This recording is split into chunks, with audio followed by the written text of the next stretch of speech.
আসসালামু আলাইকুম প্রিয় দর্শক, গত সপ্তাহে ডক্টর মোহাম্মদ ইউনূসের একটা সাক্ষাৎকার নিয়েছেন ইংরেজি দৈনিক দ্য ডেইলি নিউজের সম্পাদক মিস্টার নুরুল কবির।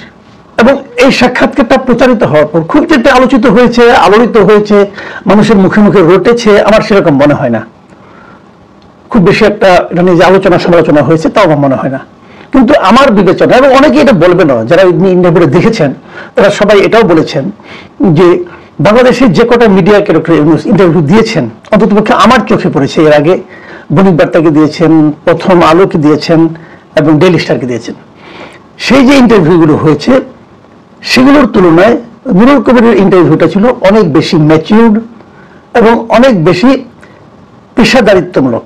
নুরুল কবিরের প্রশ্নগুলি, নুরুল কবিরের অ্যাটিটিউড, নুরুল কবিরের ওখানে বসার ভঙ্গিমা, শব্দ উচ্চারণের ভঙ্গিমা এবং সব মিলিয়ে যে পরিবেশটা নুরুল কবির ওখানে তৈরি করেছিলেন সেটা ছিল খুবই পেশাদারিত্বমূলক। একজন সম্পাদকের, একজন সাংবাদিকের এমনটাই হওয়া উচিত। আমি এই জন্য নুরুল কবিরকে অবশ্যই ধন্যবাদ জানাবো। নুরুল কবির দেখিয়ে দিয়েছেন যে আসলে সাংবাদিকদের আচরণটা কেমন হওয়া উচিত। যে জিনিসটা মাহফুজ আনাম অথবা মতিউর রহমান ওনারা নির্মমভাবে ব্যক্ত হয়েছেন, আমাদেরকে লজ্জিত করেছেন ওনারা, আমি বলবো সেদিক দিয়ে ইন্টারভিউটা ভালো। আরেকটা জিনিস আমার ভালো লেগেছে, সেটা হলো ডক্টর মোহাম্মদ ইউনূস অনেক নুরুল কবিরের অনেক প্রশ্নের ক্ষেত্রে নিজের যে সারল্য, নিজের যে সহজ ভঙ্গিতে জবাব দেওয়ার যে ওনার যে বৈশিষ্ট্য আগে অনেকদিন ধরে ছিল, সারা দুনিয়াকে উনি যেভাবে ইন্টারভিউ দেন, খুবই বৈঠকি ভঙ্গিতে এবং খুবই সহজ ভঙ্গিতে উনি কথা বলেন, এই জিনিসটা এই ইন্টারভিউতে আমি দেখেছি। আমার কাছে আসলে একটু করুণাই হয়েছিল মতিউর রহমান চৌধুরী, মাহফুজ আনাম অথবা হানিফ মোহাম্মদের উপর, কারণ ওনারা হয়তো এই বিব্রত হয়েছেন, ভয় পেয়েছেন যে একটু কঠিন প্রশ্নটা করলে উনি আবার কি মনে করেন, কিন্তু সেরকম কিছু না। নুরুল কবির যথেষ্ট বিব্রতকর প্রশ্ন করেছেন, কঠিন প্রশ্ন করেছেন আমি বলবো, কিন্তু আসলে কঠিন তো না, প্রশ্ন তো প্রশ্নই। সাংবাদিকের সেই প্রশ্নটা তো করা উচিত যে প্রশ্নটা তার পাঠক জানতে চায়, তার দর্শক জানতে চায়, সেই প্রশ্নগুলো নুরুল কবির করেছেন। যদিও কিছু কিছু ক্ষেত্রে আমি তারপরে বলবো, আমি আসলে তো মানুষ মাত্রই তো কিছু কিছু ক্ষেত্রে অসন্তুষ্ট থাকে, আমিও মোটামুটি একজন অসন্তুষ্ট টাইপের মানুষ, কিন্তু কিছু কিছু ক্ষেত্রে আমি মনে করি নুরুল কবিরও কিছু কিছু জায়গায় হয়তো আরেকটু কঠিন হতে পারতেন। যাই হোক, সে আলোচনা আমরা না হয় করতেই পারি। তবে যে কথাটা আমি বলতে চাই, নুরুল কবিরের প্রশ্নের জবাবে ডক্টর ইউনূস যে কথাগুলি বলেছেন, কতগুলি কথা, যেমন একটা হলো উনি আগে একটা অন্য জগতে ছিলেন, ওটা ছিল ওনার নিজস্ব জগৎ, আবার এই জগতে উনি কোনদিন ছিলেন না, অথবা এই জগতের কথা উনি ভাবেননি। ওনার ভাষায় দেখেন কি বলেছেন উনি, এটা আমার নিজস্ব জগৎ নয়, এই জগতে আমি কোনোদিন ছিলাম না, থাকার কোনো আগ্রহ ছিল না, এটা ডান বাম আমার জানা নেই, অনেকটা হাতড়িয়ে চলার মতো অবস্থা। কাজে ভিন্ন জগৎ, যে জগৎটা ওনার জানা নেই, যে জগৎটা উনি হাতড়িয়ে চলবেন, সে জগতে উনি এলেন কেন? উনি আসাটা ঠিক হয়েছে। আচ্ছা, এই প্রসঙ্গে আমি ডিটেলে আরেকটু পরে আসছি। উনি নিজে ব্যাখ্যা দিয়েছেন যে আমি কেন এলেন। উনি বলেছেন যে ছাত্ররা ওনাকে পারসুয়েট করেছে, উনি প্রভাবিত করেছে। তারা বলেছে যে তারা আমাকে পারসুয়েট করেছে যে এই পরিস্থিতিতে আপনার আসা দরকার, শেষ পর্যন্ত রাজি হয়েছি। তার মানে কি, এটাকে বাংলায় যাকে বলা হয় অনেকটা অনুরোধে ঢেকে গেলা, মানে যে জিনিসটা উনি পারেন না সেই জিনিসটা উনি করতে এসেছেন। কেন করতে এসেছেন? ছাত্ররা তাকে অনুরোধ করেছে। ছাত্ররা কেন অনুরোধ তাদের রাখতে হলো এই কারণে যে উনি বলেছেন যে তোমরা রক্ত দিয়েছ, তোমরা মানে প্রাণ দিয়েছ, কাজে এটা যদি আমার জন্য একটু চ্যালেঞ্জিং হয়, তোমাদের ত্যাগের তুলনায় আমি একটু না হয় ত্যাগ করলাম, একটু চ্যালেঞ্জটা গ্রহণ করলাম। ওকে, আমি এই পর্যন্ত শুনতে কিন্তু খুব ভালো শোনা যায় যে কত অবলীলায়, কত সহজ সরল ভাবে উনি স্বীকার করলেন যে এটা ওনার কাজ না, এটা উনি পারেন না, উনি এটা হাতড়িয়ে করবেন। তারপর কেন করলেন? যেহেতু ওরা প্রাণ দিয়েছে, যেহেতু ওরা রক্ত দিয়েছে, ওরা রিকোয়েস্ট করেছে, ওদের রিকোয়েস্ট ফেলতে পারেন নাই, কাজে চ্যালেঞ্জটা নিয়েছেন। উনি কি চ্যালেঞ্জ দিলেন?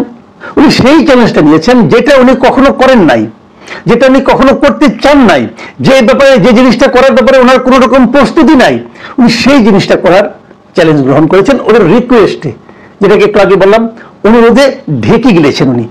তো ঢেকে তো গিলতে পারবেন না, ঢেকে কি গেলা যায় না। মাঝখান থেকে ফলটা কি হবে? আমি একটা উদাহরণ প্রায় দেই। যেমন ধরা যাক, আপনি খুব বড় একজন কর্মকর্তা, আপনি একটা মানে অনেক টাকা পয়সার মালিক, আপনি একটা প্রাইভেট জেট কিনলেন। প্রাইভেট জেট কিনে সেটা প্রথম উড়ানে আপনি আপনার খুব আদরের সন্তানকে বললেন যে বাবা তুমি চালাও, সে বলে বাবা এটা তো আমার কাজ না, আমি তো এটা চালাতে পারি না, শিখি নাই। ওই কোনো সমস্যা নাই, আমরা রিকোয়েস্ট করছি আমাদের জীবনে প্রথম উড়ানটা আমার ছেলের হাত দিয়ে হোক, তুমি চালাও। অনেক রিকোয়েস্ট করার কারণে সে যে বসলো, সে বললো যে আমার জন্য চ্যালেঞ্জ, বাবা অনুরোধ করেছে, না করি কিভাবে, অতএব যে আমি বসলাম। উনি চালানো শুরু করলেন। ভাই রেজাল্টে কি হবে? রেজাল্ট হবে আপনার ছেলে এই প্লেনটা উড়াতে যে ও তো শিখে নাই, ও তো এক্সপার্ট না এ ব্যাপারে, কখনো তো করেনি, তার আগ্রহও নাই। প্লেনটা গুত্তা খেয়ে পড়বে, আপনার ছেলেও মরবে এবং সপরিবারে আপনারাও মরবেন। তো এই যে আদর, আপনাদের আদর, আমাদের আদর, অথবা আরেকজনের না জেনেও কোনো ব্যাপারে গ্রহণ করার দায়িত্ব নেওয়ার, চ্যালেঞ্জ নেওয়ার যে প্রবণতা, নেট রেজাল্টটা কি হবে? নেট রেজাল্টটা হবে যে উনি তো পারবেন না, এবং উনি না পারলে কি হবে? এটা কি কেবল ওনার পার্সোনাল ব্যর্থতার মধ্যেই সীমাবদ্ধ থাকবে? না, তা কিন্তু থাকবে না, পুরো দেশটা তো ডুববে। দেশের কাণ্ডারি যিনি হন, তিনি যদি অযোগ্য হন, তিনি যদি ওই কাজের যোগ্য ব্যক্তি না হন, জানে তিনি নিজেই স্বীকার করেছেন, কিন্তু যদি ওই কাজের যোগ্য না হন, তাহলে তারপরে যদি কাজটা করার সুযোগ শুরু করেন, তাহলে কি হবে?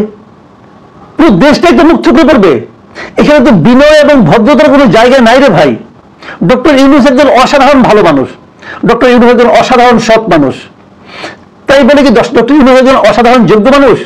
অন্তত দেশ চালানোর ক্ষেত্রে যিনি দেশ চালাতে পারবেন তার যে যোগ্যতা, যিনি ব্যাংক চালাতে পারবেন তার কি একই যোগ্যতা? তাহলে উনি ব্যাংক চালাতে পেরেছেন, কোনো সন্দেহ নাই, কিন্তু উনি কি দেশ চালাতে পারবেন? যোগ্যতাটা কথা উনি নিজে বলতে পারছেন না। নুরুল কবির তাকে আরেকটা প্রশ্ন করেছেন, খুব ভালো প্রশ্ন, যে উনি যে সরকারটা করেছেন সেই সরকার সম্পর্কে মানুষের মনে যে কথাগুলো আসে, সেটা হলো যে এনজিও নির্ভর, চট্টগ্রাম নির্ভর একটা সরকার আপনি করেছেন এবং তারা পারছে না, এই কথা উনি বলেছেন আকার ইঙ্গিতে। এটা ওনার কানে যায় কেন? উনি কি বলেন হ্যাঁ যায়, ওনার কানে নাকি সবই যায়। তো যাই তুমি অ্যাকশন নেন না কেন? অ্যাকশন নেন না কেন বলেন? উনি কি বলছেন যে তারা তো শিখবে, আমি মনে করছি আমার মতো তারাও শিখবে, মানে বিমান চালাতে পড়ছে আর কি শিখবে, শিখতে শিখতে বিমান চালাবে। ভাই এটা হলো কিছু ভাই। আচ্ছা ঠিক আছে, তখন বলবেন ওরা তো পারছে না, উনি বলছেন ওরাও শিখবে, আমি তো আমার কাজ দিয়ে সন্তুষ্ট না, আমি তো পারছি না, তাহলে ওরাও পারছে না, অসুবিধাটা কি? শুনতে কিন্তু অসাধারণ, শুনতে কিন্তু অসাধারণ লাগে, কি সুন্দর, কি বিনয়, যে আমি পারছি না, তা আমি ওদেরকে কিভাবে চাপ দিব তোমরা পারো। হলো যুক্তিটা?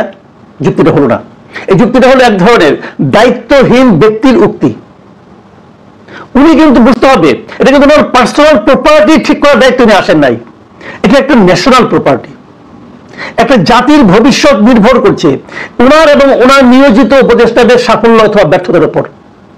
উনি পারছেন না, উনি ওনার নিজের দায় নিচ্ছেন, তখন তো ওনার উচিত হতো আরো যোগ্য যোগ্য লোককে নেওয়া বিভিন্ন জায়গায় সুনির্দিষ্টভাবে, যাতে নাকি তাদের সাফল্য ওনার ব্যক্তিগত অসাফল্যকে ঢেকে দেবে। উনি করলেন কি, নিজে তো পারেনি না, আরো কতগুলো যারা না পারে তাদেরকে নিয়ে আসলেন, এবং এ নিয়ে বিভিন্ন জন কথা বলছে, আলাপ করছে, উনি জানছেন, কিন্তু তার কোনো প্রতিকার নিচ্ছেন না। কেউ নিচ্ছেন না? করতে করতে দেখে শিখবে।